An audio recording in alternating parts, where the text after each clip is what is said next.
Okay, hi everyone, I'm Ellie Gabe from Food for Thought, and I'm actually here involved in an interview, like you guys requested. Would you like to introduce yourself?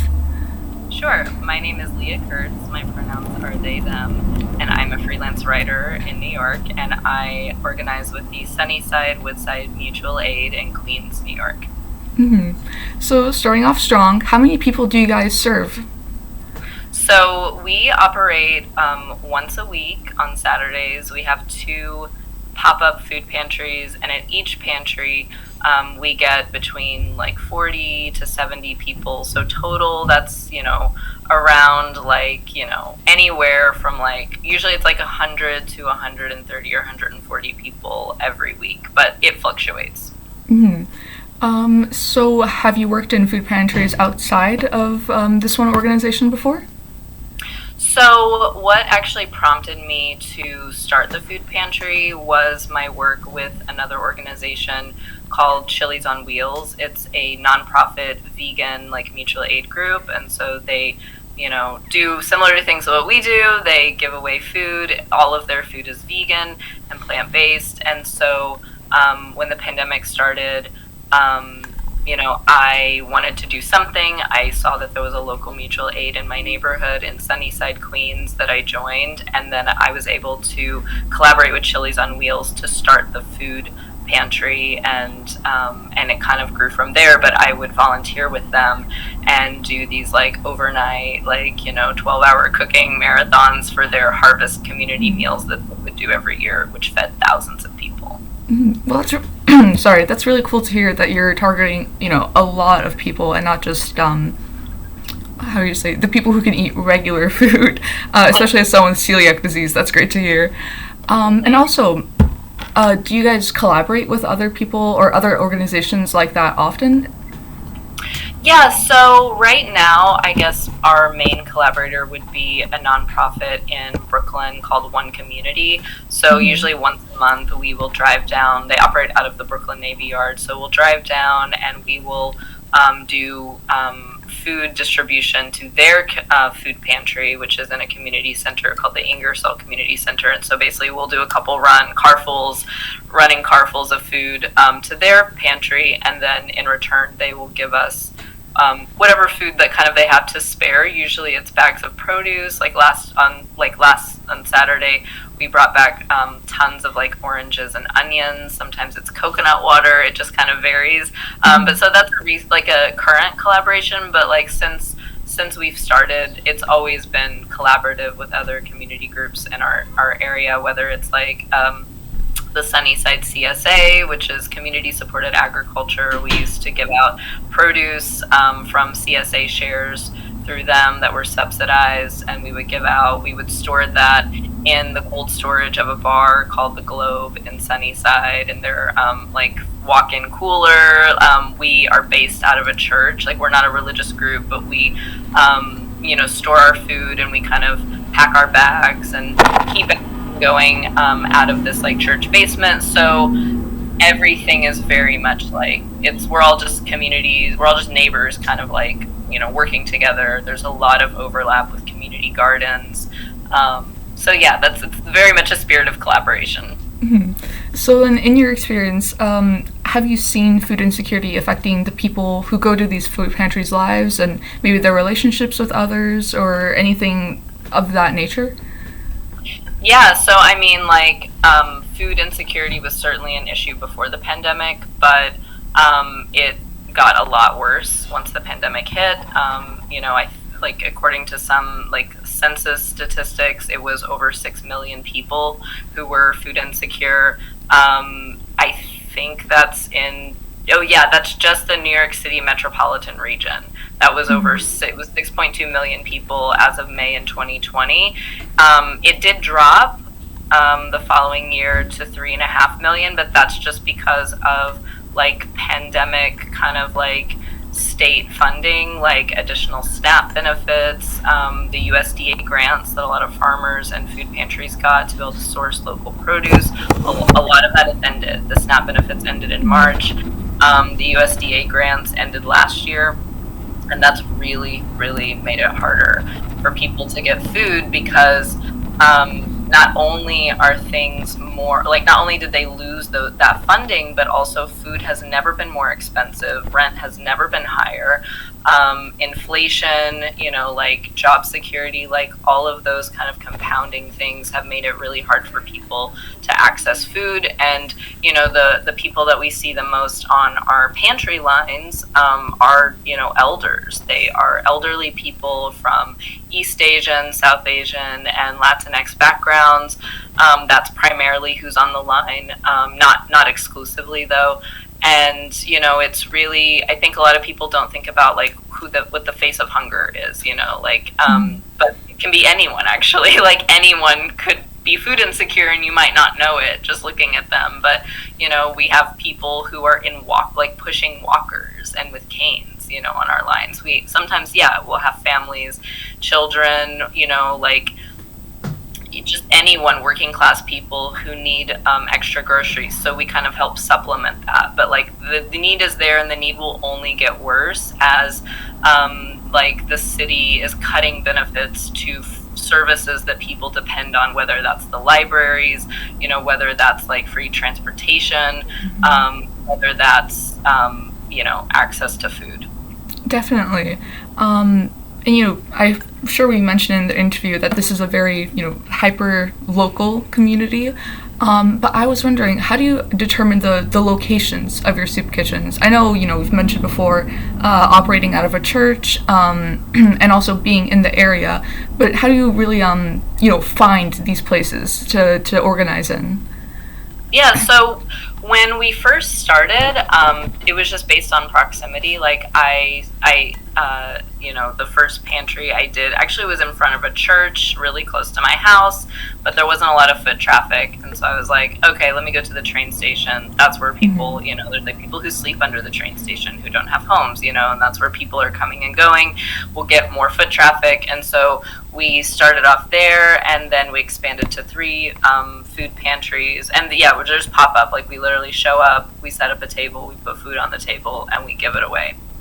It happens in about 20 minutes, but we wanted to locate ourselves in places where it would be really easy for people to access, so near bus stops, train stops, and also where the need is, right? Like because of gentrification, segregation of class and race, like you have people who are low income often living in pockets away from people who are not low income, and so we wanted to be where the need was. And so one of our locations is in front of NYCHA Housing, a really large housing complex in Woodside, and the other location is in front of a train station, which is also in front of like 2 really busy bus stops. And we show up to the same places every week, and so people depend on it, they rely on it, they know we'll be there. And it's very visible. Even if someone has never heard of us, they might just be walking by and see us there, and okay, I'll hop online and get some food. Right, that sounds very targeted, to find places where people are and actually try to meet them in the middle.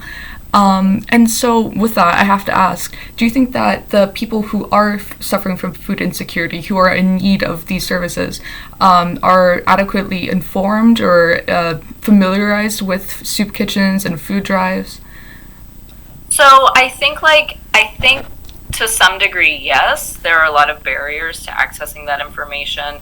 A lot of it's online. A lot of it, you need a phone, or you need internet access, or you need to have mobility to get to a place where there is internet access, like a library.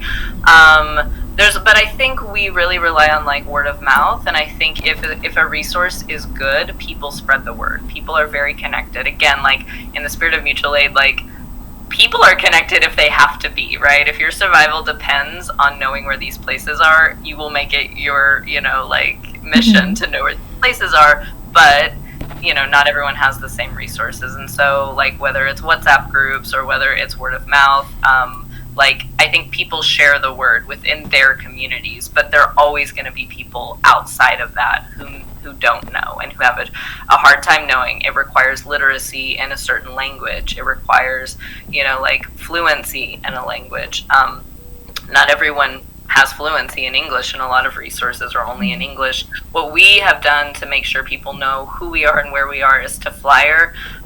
We just print off like flyers with all of our information, always in English and Spanish, but we also have flyers in Hindi, in Mandarin. I'm blanking on the other ones, but I know we have a whole list of like 7 or 8 languages that we have our information translated to by native speakers who have been in our group. And so that also helps to ensure that, like, again, if someone's just walking by and they see a flyer on a street, post, that they could learn about us and not have to access the internet to do so. Mm-hmm. Well, it's great to hear that it's all inclusive, especially with having actually native speakers on board to translate. Okay, so I know we've mentioned before that it's about targeting people who are in need, especially since this is a pop-up food pantry. But seeing as it's a community effort, is there anything you do to help people acquire food or any other services once they leave and are able to get their own meal? So when we first started, we did a lot of those. We did a lot more, basically. We had more volunteers, like a lot of people who weren't working and they had more time on their hands to, spend time connecting people to other resources, whether it was like tenants' rights organizations, getting on SNAP benefits, finding other pantries, in their communities, because we would have people travel from other neighborhoods, because like further in Queens, there's even fewer like options for people. And so like we did do a lot more work because we're not a brick and mortar space, because we just pop up on the street. It's a little bit harder to stay connected. We have regulars, like the same people, come to the pantry every week and have been for like, almost 3 years. We're celebrating our 3rd anniversary, I think tomorrow. I think it's the 11th. But yeah, so we definitely see the same faces. There are lots of barriers, like as far as language barriers. Our group does mostly operate in English as far as like the organizing and the distribution, and so that can make it hard to kind of like point people to other resources. Our website does have a whole list though of options for people, of different organizations, other food pantries, others like soup kitchens that are offering food. We do have that on our website. I forgot to say that, but yeah, like we don't have the bandwidth. We don't have as many volunteers as we used to, and so we're not able to do that as much anymore. That's really unfortunate. I hope that watching maybe this interview will inspire some people from our own school to help out. Especially since, one of our questions is how is youth collaboration within the organization? Are a lot of young people joining, or is that something that you would like to see in the future? We would definitely like to see that. We would welcome that. We've definitely had high schoolers in the past and young college students working with us. I know it's like hard if you're, like you have your studies, you have homework, you're planning ahead. I know it's like hard to have that time, but we definitely welcome it. We love to be intergenerational in our work. I think that's really important, having a range of people, because we learn from each other. We learn from younger folks, we learn from older folks, us in the middle, like I'm in my late 30s, like we all have some kind of like experience or perspective to provide. So it's really important that like there's a range of like ideas and ages and backgrounds that makes for like a richer community. Definitely, I agree 100%. And also, last question, so little drum roll. Do you think that soup kitchens or food pantries are enough to provide for the needs of people who are suffering from food insecurity? And if not, what more do you think people need? So definitely not. This is like a Band-Aid. This is, as far as the actual need and where it comes from, that's a failure of the state. Like, that's a failure of the state to provide a safety net for people when they need it, to provide affordable housing, livable wages, free health care. It's very hard. Even in a place like New York City, it's still very, very hard to exist. And we recognize that it's not individual people's fault that they are low income or poor. Poverty is not the fault of an individual. Poverty and the existence of poor people, that is the fault of the society that they are in, that we are not taking care of each other, because any one of us could be one surprise or one mistake, or one, missed paycheck, or, any of us could be 1 degree removed from being unhoused, from being, like low income, from not having enough money to pay for food. I personally have been in times where, growing up and even as an adult, where like I wasn't sure, if I could buy the food I needed or pay my rent, or, so like we recognize as a mutual aid group, there's a philosophy of taking care of each other. This isn't a charity. We don't believe in the white savior kind of like nonprofit complex of like those of us who have giving to those who have not, which actually perpetuates systems of poverty, because it's just again, it's just like a drop in the bucket. We're just helping you get by, but keeping you poor, right? And so, because that's how capitalism works, that you have to have a community you can exploit, so that the other community can get rich, right? And so we see it as all very much interconnected. Food insecurity is a symptom of a root cause of a more serious issue. That's just what we see, right? As people on a long run to receive food, but that stems from, again, our society and our governments not prioritizing helping people not just survive but thrive. Like we have, to quote Tupac Shakur, like we have money for wars, but we cannot feed the poor, and that has been like ongoing. That's not something new. That's something that's rooted in our history. And so like what inspires me is also learning about the histories of mutual aid, whether that's like the Black Panthers, the Young Lords, whether that's like the Chinese communities in California who built their own hospitals, whether that's like African Americans who, like bought land together, bought tractors together, like found ways to come together because they had been ignored and left behind by the state. And so like there's both like the excitement of like we have so much power in that, we have so much like potential when we come together and when we enact the politics of solidarity. This is a really good book I love called Collective Courage, A History of African American Cooperative Economic Thought and Practice. It talks a lot about mutual aid and how a lot of like the politics of cooperative economics stem from the philosophies of mutual aid. And even if a group doesn't say we're a mutual aid group, which a lot of us do now, especially during, post or that have arisen from the pandemic, this is a practice of people just taking care of each other when they are excluded from a group that has power and makes decisions. We see that in queer community, right? Like queer people, like myself, like there's a lot of exclusion from society right now. We see a lot of efforts in states through legislation to further exclude trans people from society.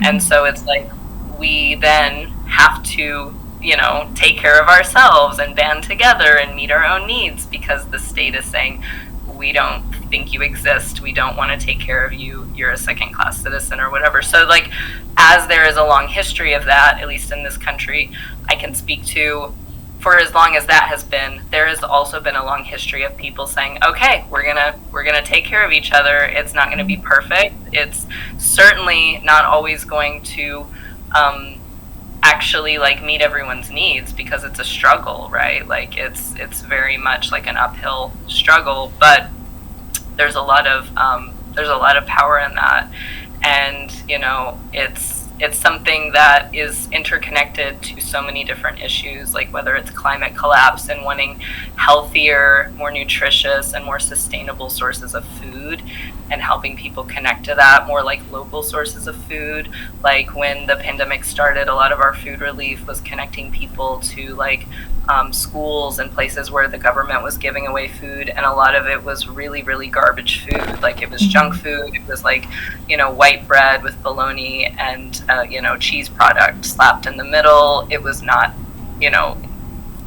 culturally relevant food, nor was it nourishing. And so like we can't do everything, but we are trying to just be part of an ongoing struggle, an ongoing process that helps people realize like they have a lot of power when we like work together and recognizing and really naming the failures of our society, of our capitalistic economies to take care of people. They don't take care of people, so we're trying to take care of each other. Definitely. That's a very long-winded like answer.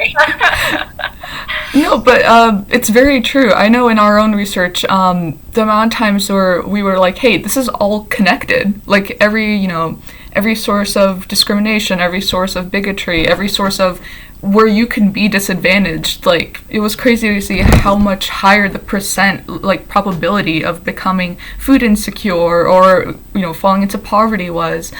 So I think long-winded maybe, but right, definitely.